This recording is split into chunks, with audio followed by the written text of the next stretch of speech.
Bien, Bismillahirrahmanirrahim. Inicio en el nombre de Dios, el más beneficente y misericordioso. Vienes aquí, ves la oración, conoces musulmanes y tienes alguna pregunta rápida. Vamos a responder esas preguntas rápidas. Luego tengo una pequeña y breve introducción al Islam, ¿verdad? Luego podemos responder más preguntas. Sí, adelante, Sally.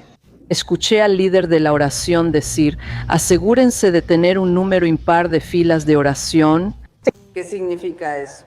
Maravilloso. Es una buena observación, ¿verdad, Sally? Buena observación. Entonces, en la mezquita, cuando oramos, oramos de la manera en que el profeta Muhammad, la paz sea con él, solía orar.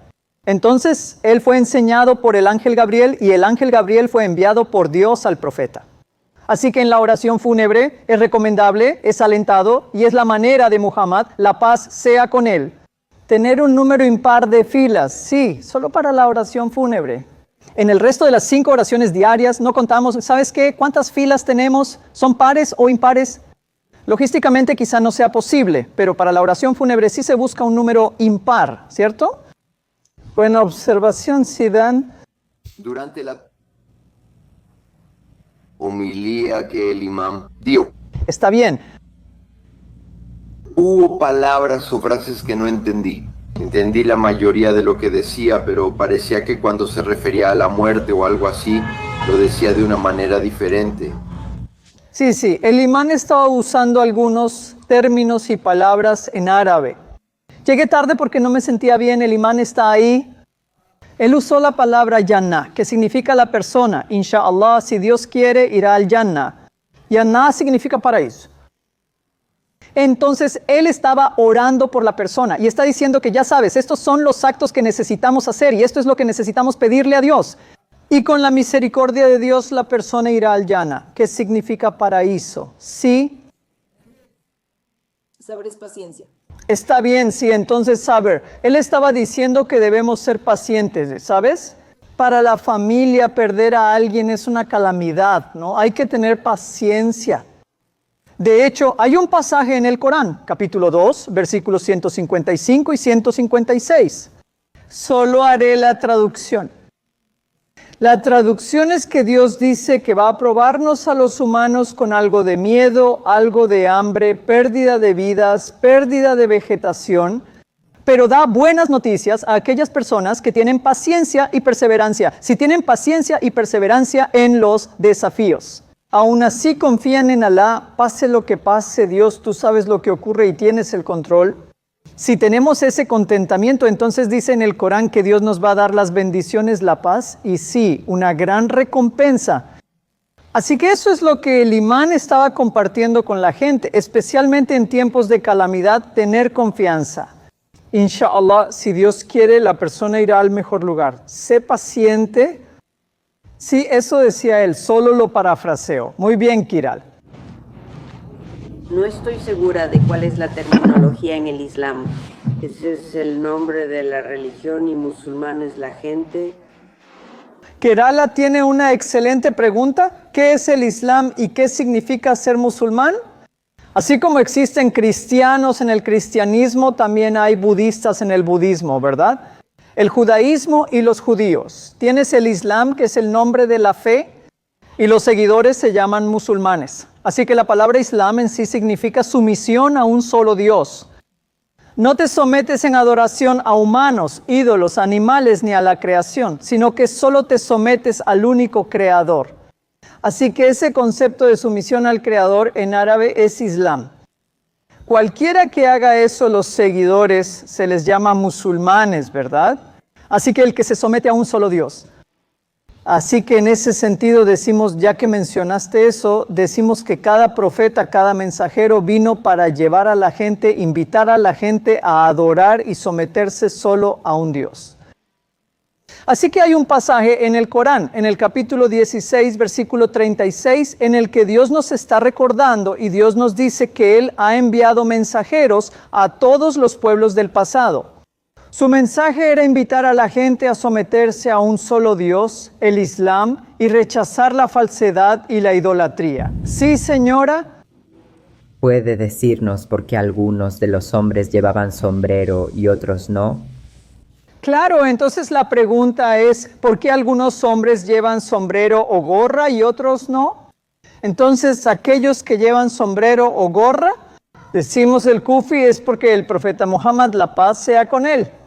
Él siempre, casi siempre solía llevar algo en la cabeza. Así que solo para seguir su tradición, su ejemplo, ¿verdad? Y lo tomamos como modelo a seguir. Esas personas quieren imitarlo, quieren seguir su ejemplo. Algunas personas como yo y el hermano Kashif, está bien. A veces lo uso, a veces no. Y la razón por la que a veces no lo uso es porque digo. Y algunos eruditos, ellos dicen que esa era la cultura. Y por el calor del desierto, casi todos los musulmanes y los no musulmanes, absolutamente todos, solían llevar algo en la cabeza. Por eso ves que algunas personas lo usan y otras no. Ahora, una observación rápida. Puede que tengas razón. Algunos de ustedes, muchos de ustedes están aquí por primera vez. En la mezquita rezamos las 5 oraciones diarias. No ves ninguna representación de Dios. No ves ninguna representación del profeta Muhammad. La paz sea con él. No ves ninguna representación de ningún ser vivo. Porque el Islam es una fe con pocos símbolos. Cuando oramos a Dios, no lo hacemos por profetas, mensajeros, ídolos ni símbolos. Oramos directamente al único creador. Así que, como puedes observar aquí, nada de eso, ¿verdad? Y la segunda razón por la que no tenemos ningún mediador es porque lo sabemos. Uno de los atributos de Dios es que Dios es omnisciente. Él lo escucha todo. Él sabe lo que estamos diciendo en este momento. Él sabe lo que hay en nuestro corazón. Por eso dice el Corán en el capítulo 1. Solo a ti adoramos y solo a ti pedimos ayuda. Eso significa directamente... ¿Por qué rezas 5 veces? Muy bien, entonces la pregunta es, ¿por qué rezamos 5 veces? Esa es la cantidad de veces que Dios nos ha dado como mandato para que los musulmanes recemos 5 veces. Así que una analogía sencilla que puedo dar es, ya sabes, tenemos que comer cierta cantidad de veces para nutrir nuestro cuerpo. Igualmente debemos rezar cierta cantidad de veces. 5 veces al menos para nutrir nuestra alma, nuestro espíritu, nuestra espiritualidad. Así podemos recargar nuestras baterías espirituales. Así sabemos que hay un creador. ¿Cuál es el propósito de la vida? ¿Qué mandamientos seguir? Siempre estamos conscientes al menos 5 veces al día. ¿Entiendes la analogía, verdad? El profeta Muhammad, la paz sea con él, oraba 5 veces. Hay otras oraciones opcionales que podemos hacer, que son voluntarias, pero las oraciones obligatorias son 5 veces. Sí, señora. ¿Por qué? Quiero decir, ¿la gente simplemente deja su lugar de trabajo para venir a rezar estas 5 veces? ¿O tienen que rezar aquí? ¿O pueden rezar en cualquier lugar? Claro, buena pregunta. La gente, ellos dejan el trabajo y dejan todas las actividades y vienen a la mezquita y rezan, sí y no. Es importante, se anima a los hombres musulmanes a venir a la mezquita y rezar. Para las mujeres es una opción porque pueden tener otras obligaciones, ya sabes, hijos y el hogar. Para los hombres se recomienda, no es una obligación, pero se recomienda mucho. Hay más recompensa. Existe un dicho del profeta Muhammad, la paz sea con él. Al venir a la mezquita y rezar 5 veces, recibirás 27 veces más recompensa en comparación con rezar en otro lugar. En la práctica, en la vida, alguien puede ser profesor, cirujano, trabajar en algún lugar, o los niños estar en la escuela. Puede que no puedan dejar el trabajo y manejar como 10 minutos o 5 minutos o incluso media hora. Ellos pueden rezar donde puedan rezar. Cuando estoy en el trabajo, en mi hora de comida como rápido y luego hago mi oración rápida, ¿verdad? Podemos orar en cualquier lugar, ya sea 5 o 10 minutos. Sí, por ejemplo, estoy viajando de Chicago a Ohio con mi familia, puedo hacer una pausa en el área de descanso y puedo rezar ahí. Sin embargo, venir a la mezquita y rezar da un sentido de comunidad, da un sentido de hermandad y fraternidad. Sí. ¿Es necesaria la postura que logras? Claro, entonces la pregunta es, ¿las diferentes posturas que tenemos en la oración son necesarias? Sí, porque el profeta Muhammad, la paz sea con él, nos enseñó a orar. Las acciones que tenemos, las recitaciones que hacemos, vienen de él. Así que cada musulmán debe seguir la manera en que él oraba. Es importante señalar que no todos pueden ponerse de pie y orar, porque tal vez tenga un problema de rodilla, de espalda o alguna dolencia o simplemente por la vejez. Para esas personas pueden sentarse en la silla y orar. Como pueden ver, hay algunos asientos y quizá hayan notado que algunas personas estaban sentadas, ¿verdad? Así es. Así que una nota importante más sobre la oración es que cuando empezamos a orar tenemos que lavarnos. Tenemos que limpiar las partes expuestas de nuestro cuerpo. Porque estamos ante Dios, debemos estar limpias física, espiritual y psicológicamente. Nuestro corazón debe estar limpio, así que nos lavamos. Se llama ablución o el vudú. Debemos vestir ropa bonita y limpia y mantener limpio el lugar. Y nos orientamos en cierta dirección cuando oramos. ¿Alguno de ustedes sabe en qué dirección oramos? En la India orábamos hacia el oeste, no hacia el este. Hacia la Meca, correcto. En la ciudad de la Meca se encuentra la primera y más antigua casa para adorar a un solo Dios, construida por 2 profetas. Les daré el nombre del Padre. Quiero que ustedes me digan el nombre del Hijo. Ya lo dije. Bien, Ibrahim, ¿verdad? Ibrahim es el padre. ¿Y quién era el hijo mayor de Ibrahim? Sí, Pablo, vamos, hombre. Eso estuvo fácil, ya lo dije. Sí, Ismael era el hijo y el padre es Ibrahim. A ambos Dios les ordenó construir la casa de adoración.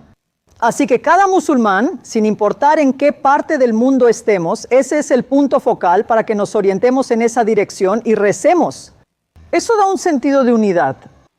Sí, como mencioné sobre la oración musulmana, nos orientamos en esa dirección.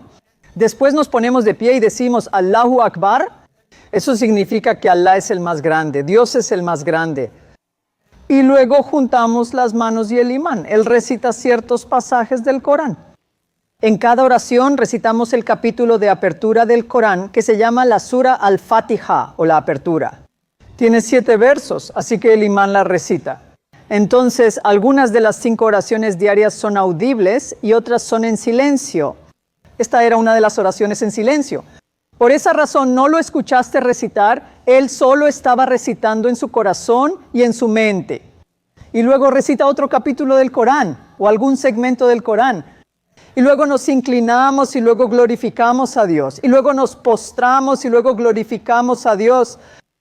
Así que desde el momento en que estamos de pie hasta el momento en que nos postramos, eso es una unidad. Así que esta oración tiene 4 unidades.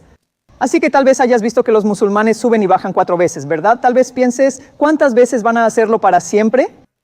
¿4 veces? La oración de la madrugada tiene 2 unidades, así que la hacemos 2 veces. Y luego otra oración tiene 3 y algunas otras oraciones tienen 4. Este es otro aspecto importante de la oración. Todos los profetas del pasado solían orar de una manera similar. Eso significa estar de pie, mirando hacia una dirección específica y luego postrarse y adorar al único Creador.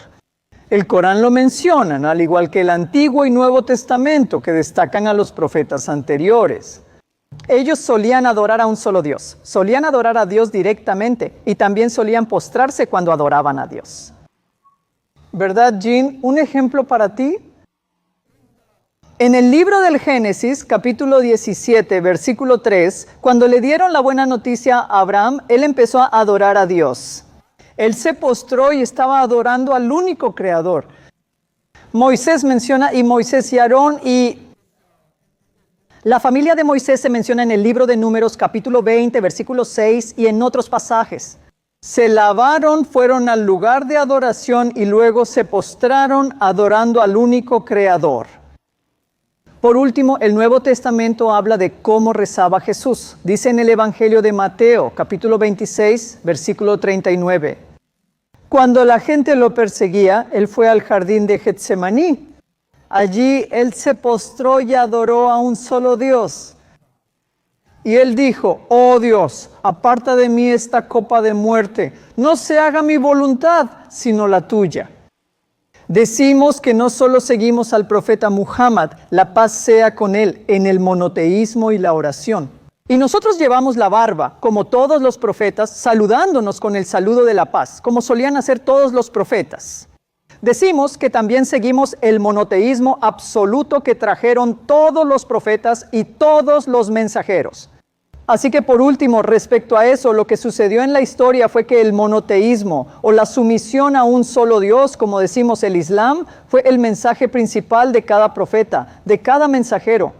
En la historia, lo que pasó fue que algunas personas se alejaron del monoteísmo y empezaron a adorar ídolos. Así fue como surgió el hinduismo. Algunas personas simplemente empezaron a adorar al sol, ese sol bonito y brillante. Así fue como surgió el ateísmo. Algunas personas eliminaron el concepto de Dios y solo conservaron algunos rituales. Así fue como surgió el budismo. Algunas personas empezaron a adorar a humanos y otras creaciones, surgiendo así nuevas religiones. Entonces Dios, Alá, designó al último profeta Muhammad, la paz sea con él, para reintroducir la fe original, la fe del monoteísmo, la fe del Islam. Entonces, en ese sentido decimos, ¿sabes, Sally? El Islam no es una fe nueva. Decimos que el Islam es la primera y la fe original que Dios le dio a Adán y a todos los profetas, incluyendo a Moisés, Jesús y Muhammad, la paz sea con ellos. Muy bien, eso puede haber generado muchas preguntas, ¿sabes? Un concepto nuevo que les presenté a todos ustedes. Sí, señor. Me gustaría que me diera un poco más de explicación sobre su mezquita. Claro. Y el área ahí que yo llamaría nártex, pero en su religión, ¿para qué se usa? ¿Ves esos escalones de arriba? Está bien. Entonces, por varias razones.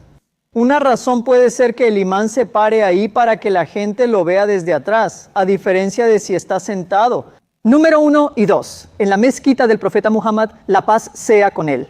Era un área elevada. Y en los sermones del viernes, él solía pararse ahí y dar el sermón.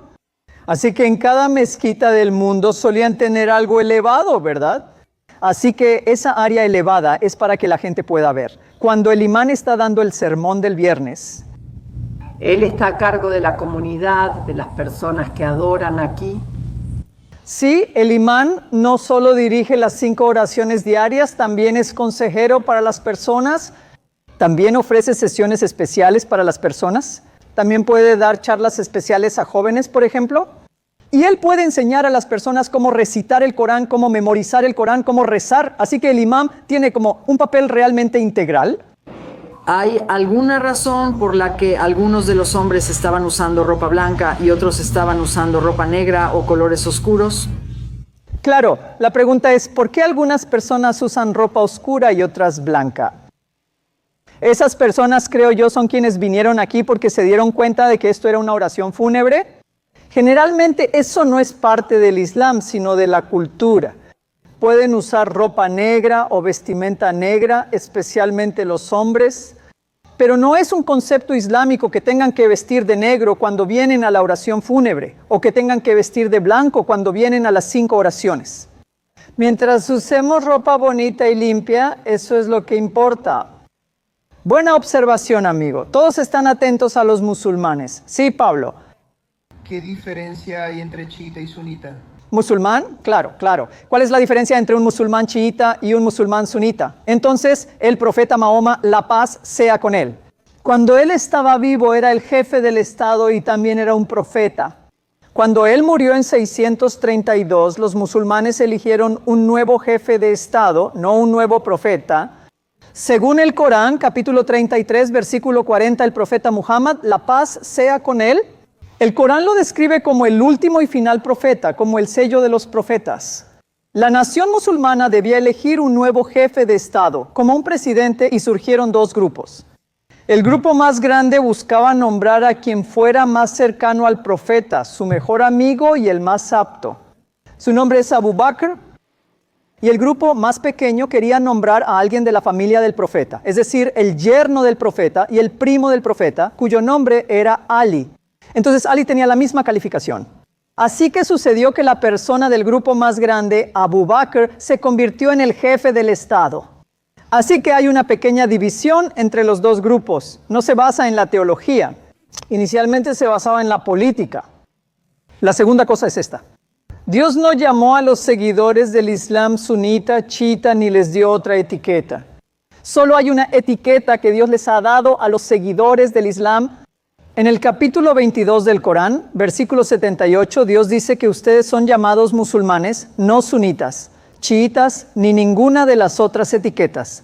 Así que si alguien se me acerca y me pregunta, ¿sabe él quién eres? ¿Sunita o chiita o algún sufí o cualquier otra etiqueta?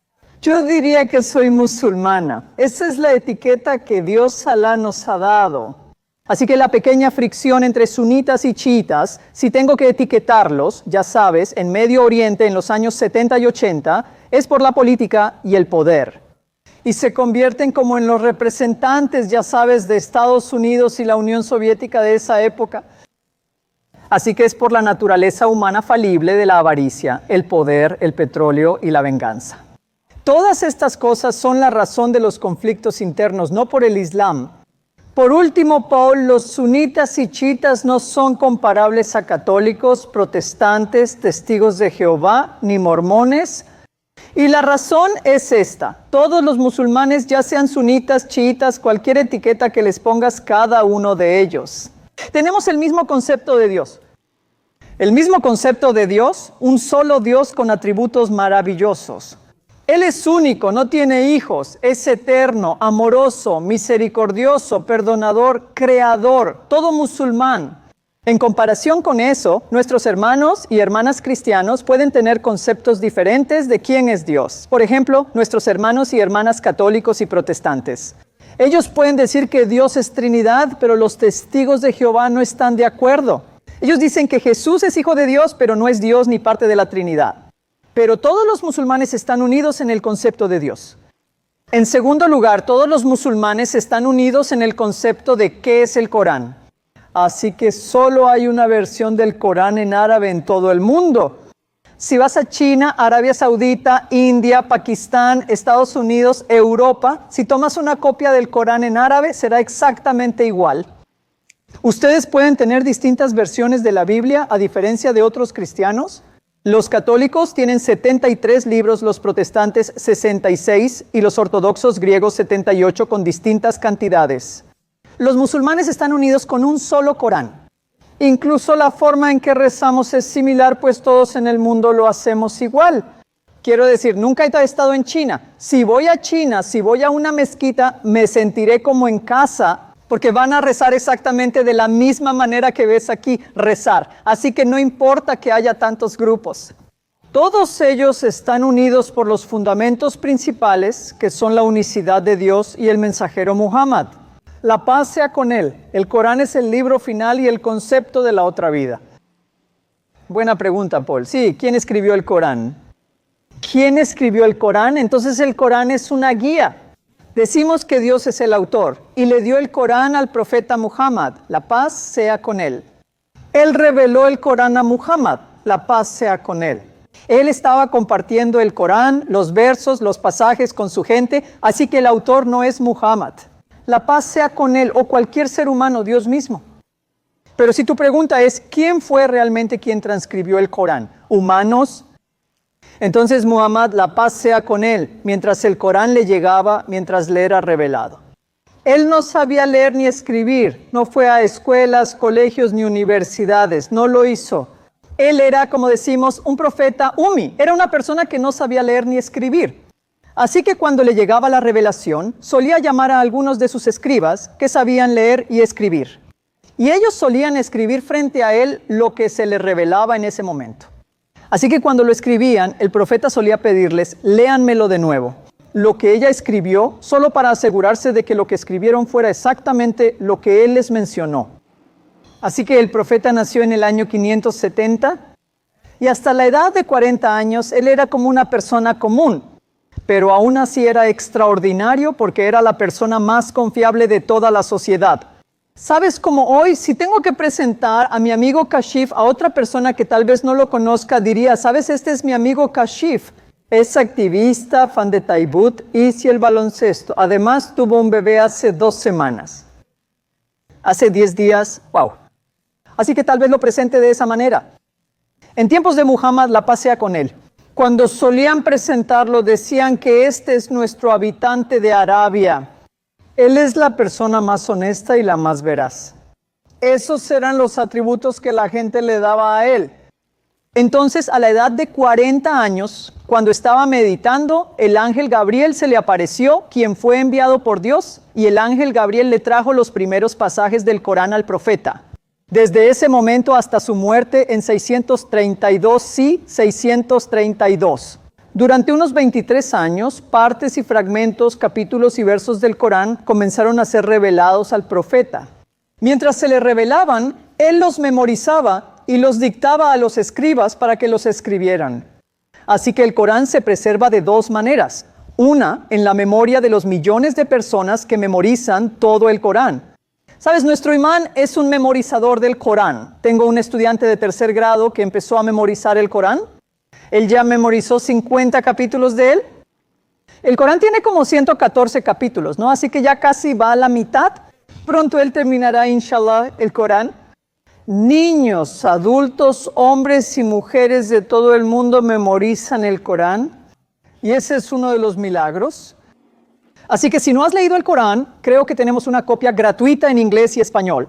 Bien, todos los artículos aquí son gratuitos, así que esta es una traducción del Corán al inglés. El Corán real, el Corán original, ¿en qué idioma estaría? ¿En árabe? Sí, pero al leer el Corán puedes captar el mensaje principal del monoteísmo. El propósito de la vida, qué guía seguir, soluciones para la humanidad y cómo ir al paraíso.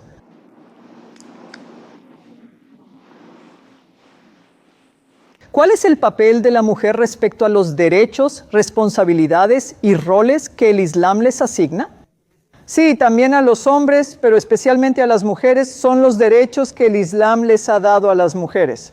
Eran impensables antes de que el Islam fuera reintroducido en Arabia. Antes de que el Islam llegara a Arabia, musulmanas, no mujeres musulmanas. En general, en todo el mundo, la cultura hindú, la cultura cristiana, la cultura budista, ¿verdad? Todas las culturas eran tratadas como propiedad, eran heredadas. Había opresión, ya sabes, había explotación. Hasta una época tan oscura en Arabia antes de que llegara el Islam, se consideraba algo vergonzoso para una familia tener una niña. Supongamos que nacía una niña en una casa. Se consideraba tan vergonzoso que a veces los padres solían envolver a la bebé, la llevaban al cementerio, cavaban un hoyo y la enterraban viva. Esa era la oscuridad antes de que el Islam llegara a Arabia y al mundo. El profeta Muhammad, la paz sea con él, de inmediato, él detuvo las prácticas de infanticidio y elevó el estatus de las mujeres, a tal grado que incluso hoy, en Estados Unidos, tuvimos que luchar durante muchas décadas, muchos siglos, para ganar esos derechos. Y quizá te estés preguntando, está bien, ¿cuáles son esos derechos? Dímelos, ¿verdad? No fue sino hasta la década de 1920 que en nuestro país las mujeres caucásicas, no negras ni morenas, las mujeres caucásicas obtuvieron el derecho al voto. El Islam le dio ese derecho a las mujeres musulmanas en el siglo VII, el derecho a tener voz en el proceso político. El Islam les dio a las mujeres el derecho a poseer propiedades. Mucho antes, en el siglo VII en Illinois, no fue sino hasta 1861, para ser exactos. Y en 1861 no fue para todas las mujeres, solo para las mujeres caucásicas casadas. ¿Saben ahora mismo cualquiera de ustedes, todas las mujeres? Aquí pueden ir a comprar un auto, comprar una casa, comprar un terreno y propiedad. No era así antes de 1861. El Islam les dio derechos a las mujeres desde el siglo VII. Cuando me casé, el funcionario le preguntó a mi esposa, fue en el condado de DuPage, le preguntó a mi esposa, bien, ahora ¿a qué deberíamos cambiar tu apellido? Ella se enojó mucho, dijo, ¿por qué cambiar mi nombre? Cambia el suyo, ¿no? El Islam otorgó ese derecho a las mujeres, no es así. Hasta 1844 en este país, una mujer comenzó a asistir a la educación superior, ¿verdad? Asociado, licenciatura y maestría. Antes de eso no se les permitía, pero mira esto. Según el libro Guinness de los récords mundiales, según la Organización de las Naciones Unidas para la Educación, la ciencia y la cultura, la universidad continua más antigua de todo el mundo, fue fundada por una mujer musulmana. Antes de Harvard, Oxford, Cambridge y Penn State, fueron las mujeres musulmanas quienes sentaron las bases de la educación superior. Hospitales y farmacias, sí, universidades. El Islam empoderó a las mujeres y ellas han tomado ese empoderamiento a lo largo de los siglos. La esposa y las hijas del profeta, así como mujeres musulmanas, según mencionó. Eran eruditas, eran abogadas, han sido médicas a lo largo de la historia, están en los deportes, ya sabes, como en los Juegos Olímpicos de 2016. Al menos eso sé por mi investigación. 20 mujeres musulmanas ganaron medallas, la de oro, la de plata y la de bronce. En este momento, en este país, hay más de 35,000 médicos musulmanes y muchos de ellos son hermanas musulmanas, mujeres musulmanas. ¿El Islam les ha dado grandes derechos? Ellas integran la junta directiva. Mis hijos asisten a una escuela islámica de tiempo completo. La directora de su escuela es una hermana musulmana. Así que pueden ser eruditas, pueden ser rectoras, ¿verdad? Las directoras, abogadas y médicas, lo que sea, pueden serlo.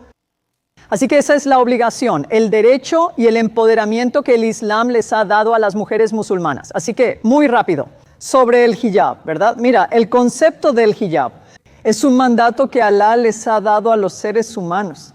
¿Sabes? Así como hay un código de vestimenta, cuando todas ustedes, cuando van a iglesias, más sinagogas, hay un código de vestimenta. No te levantas y usas cualquier cosa, ¿verdad? Quieres vestirte bien, de forma decente y modesta. Incluso en escuelas, universidades o trabajos existe un código de vestimenta. Así que decimos que el código de vestimenta que Dios ha dado a la humanidad es el código de vestimenta de la modestia. La modestia no solo aplica a las mujeres, también es para los hombres. Eso significa que yo como hombre tengo que vestirme con modestia. No puedo usar ropa ajustada, no puedo usar ropa transparente, no puedo usar ropa del género opuesto, no puedo usar ropa que sea tan extravagante. Es un desperdicio de dinero y atrae atención indebida. Así que la modestia no se limita solo a lo que usamos en el Islam. La modestia de nuestros ojos es muy importante. No deberías estar mirando y deseando a otras personas. Así que la modestia de los ojos se menciona en el Corán, capítulo 24, versículo 30 para los hombres y luego para las mujeres, la modestia de la lengua. ¿Sabes? El profeta Muhammad, la paz sea con él, dijo: di algo bueno o permanece en silencio. Sí, esa es una de las mejores frases, diría yo, porque ya sabes, solo imagina si el esposo y la esposa siguen esto, olvídate, no habría divorcios, ¿verdad? Siempre di algo bueno. La familia sería muy sólida entre padres e hijos. Los países estarían más unidos, la humanidad estaría más unida. Di cosas buenas, haz el bien y sé buena siempre. Y eso es el Islam. Pero la modestia, incluso las mujeres judías casadas deben cubrirse el cabello y no pueden mostrarlo. Incluso las mujeres cristianas, ¿verdad? En 1 de los Corintios, capítulo 11, versículos 5 y 6, dice que deben cubrirse el cabello al ir a la iglesia. Así que sin importar el país, la religión o la cultura, siempre existe un concepto de modestia. Y el Islam le da mucha importancia a eso. Es muy completo al respecto porque la modestia conduce a la castidad y al respeto. Así podemos mirarnos unos a otros, sin objetivarnos, sino respetándonos por nuestro talento, espiritualidad, personalidad y la cercanía a Dios. Y ese es el concepto de modestia y el concepto de hijab. Sí, señora. Solo una última pregunta, es fuera de tema. Pero el concepto de un Dios todopoderoso y omnisciente en el Islam, ¿en qué se diferencia del judaísmo? Está bien, buena pregunta. Entonces, el concepto de Dios en el Islam es diferente al concepto en el judaísmo del Antiguo Testamento. Yo diría que es 90% igual, ¿de acuerdo? Comparado con el Nuevo Testamento o la Trinidad, que es más diferente en el Antiguo Testamento.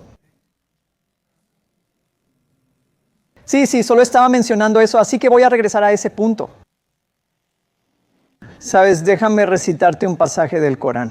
Luego voy a alinear ese pasaje con algo del Antiguo Testamento, solo para mostrar lo alineado que está y lo similar que es.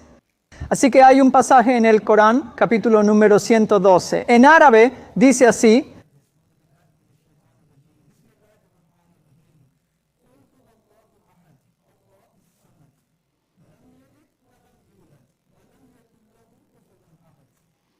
Ese es un pasaje corto del Corán. La traducción es esta, Katy. Dice así: di, Él es Alá, uno y único, Él es eterno. Todos lo necesitan, no engendra ni fue engendrado y no hay nadie como Él. Así que este pasaje dice que Dios es uno, Dios es único. Él no tiene hijos ni padres, nadie es eterno como Él. Y nadie tiene los atributos de la manera en que Dios los tiene en su perfección. ¿En qué se parece al Antiguo Testamento? Por la unicidad de Dios, de varias formas. Por ejemplo, el primer mandamiento de los 10 mandamientos, y esto está en el libro del Éxodo, capítulo número 20, versículo número 3. El primer mandamiento es que no debes tener ningún otro Dios aparte de mí. Y el Islam dice que estamos 100% de acuerdo con eso. Cuando Moisés, la paz sea con él, enseñaba la unicidad de Dios a su pueblo. Esto está en el libro de Deuteronomio, capítulo 6, versículo número 4, en el que él mencionó: escucha, oh Israel, el Señor, nuestro Dios, es uno solo. Decimos que estamos 100% de acuerdo con eso. Entonces también decimos que cuando Jesús vino, ¿verdad? Así que permíteme citar también un pasaje del Nuevo Testamento. Hay un pasaje en el Nuevo Testamento de los labios de Jesús. Una persona judía se acercó a Jesús y le hizo una pregunta muy importante.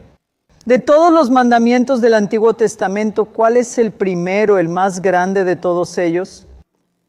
Y esta persona era hablando sobre los 613 mandamientos en el Antiguo Testamento. ¿Quieres saber de los 613 cuál es el principal, el más grande? Jesús le respondió. ¿Alguien sabe su respuesta? ¿Sí? ¿Pablo? Sí, exactamente. Así que dice en el Evangelio de Marcos, capítulo 12, versículo 29. Jesús respondió de inmediato y dijo: escucha, oh Israel, el Señor nuestro Dios es solo uno. Ámalo con todo tu corazón, mente, alma y fuerzas. Y ese es el primer mandamiento. Así que decimos que estamos 100% de acuerdo con eso. Entonces, ¿con qué no estamos de acuerdo? El concepto de Dios en el Antiguo Testamento es el mismo que en el Corán.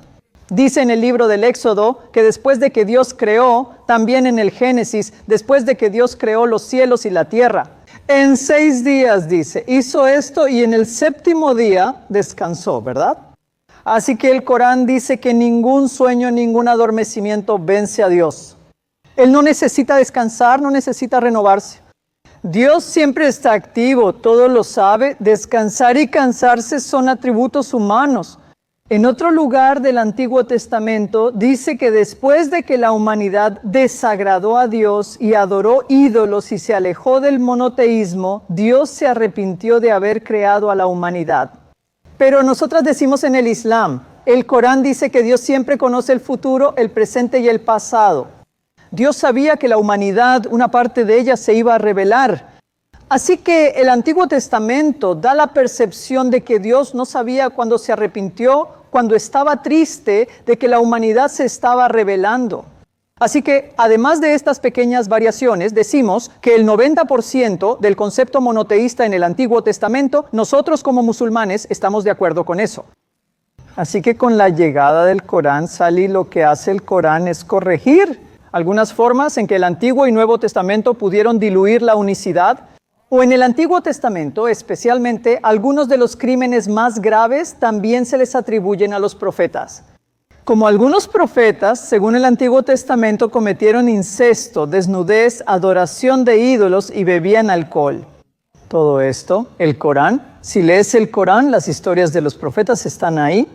Sin embargo, el Corán los toma como modelo a seguir para la gente de esa época. Ellos eran las mejores personas, impecables, no cometieron ningún pecado, ni pequeño ni grande. Así que esa es una de las similitudes, Sally, y algunas diferencias entre el Antiguo Testamento y el Corán, y también en cierta medida en el Nuevo Testamento. Tienes razón sobre la unicidad. Si le preguntas a un erudito o a una persona judía cuál es su concepto de Dios, ¿qué te dirán? Él va a decir el Shema, que afirma que solo hay un Dios y solo a Él debemos adorar. En eso los musulmanes y los hermanos y hermanas judíos están 100% alineados.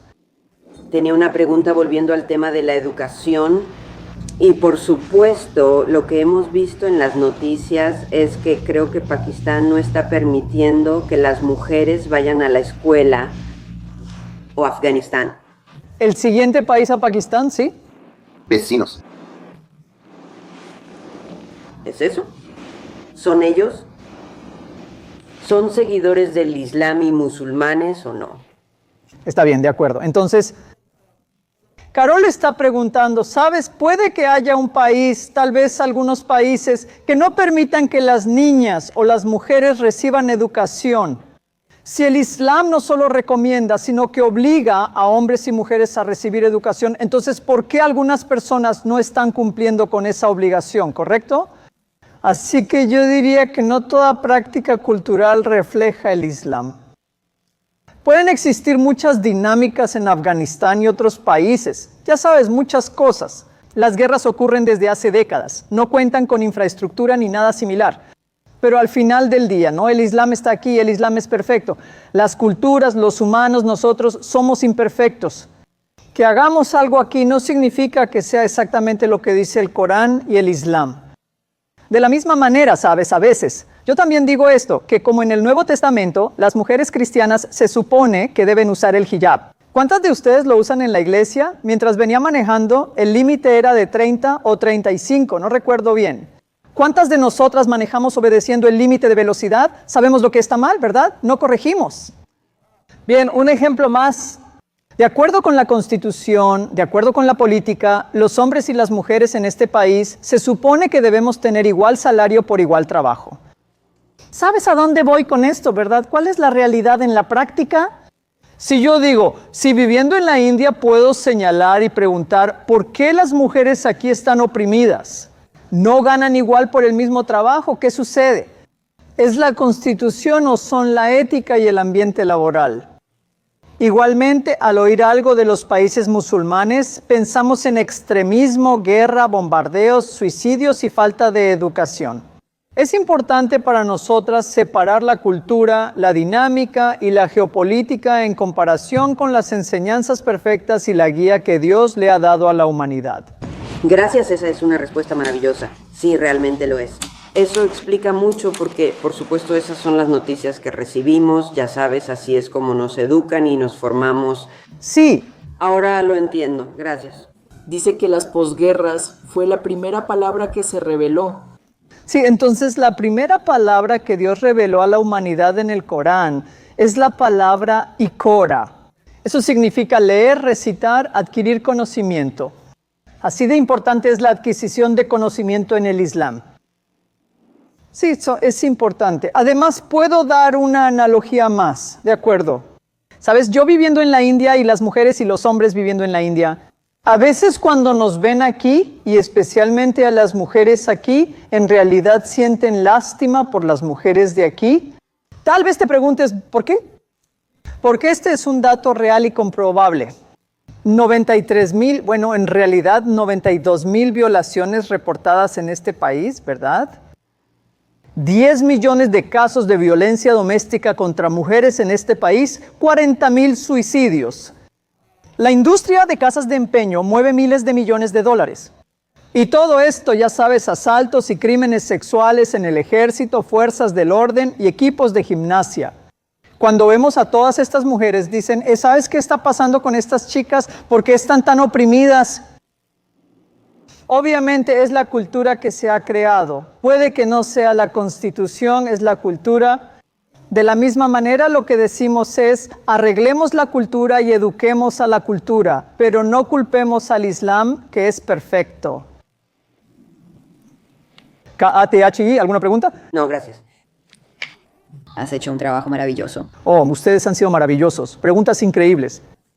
Perfecto, qué maravilloso. Se me viene a la mente un pasaje del Corán y quiero recitarlo en inglés. ¿Alguna otra pregunta? Podemos responderla. Dan, el pasaje que pienso es el capítulo 49 del Corán, versículo 13. Nuestro Creador se dirige a toda la humanidad diciendo, oh humanidad, oh seres humanos. Los he creado de un solo hombre y una sola mujer, y los hice en naciones, pueblos y tribus, para que se conozcan unos a otros, no para que se odien, desprecien o discriminen entre ustedes. Dios está diciendo que nos hizo diferentes de distintas maneras para que nos conozcamos unos a otros. Y luego Dios dice que el mejor entre ustedes es aquel que es temeroso de Dios, bien educado y piadoso. Así que, de nuevo, espero y rezo que con la pequeña educación que compartimos contigo, ojalá te beneficie. Y rezo para que, con la guía de Dios, podamos establecer comunidades basadas en la moralidad y la unidad, basadas en la hermandad y la sororidad. Y al hacer eso, inshallah, si Dios quiere, como decimos, podemos derrotar el antisemitismo, la islamofobia, la pobreza, el racismo y todos los males. Como hermanos y hermanas podemos formar la mejor sociedad aquí. Y con la misericordia de Dios, el paraíso en la otra vida. Que Dios los guíe y los bendiga a todos. Gracias por venir.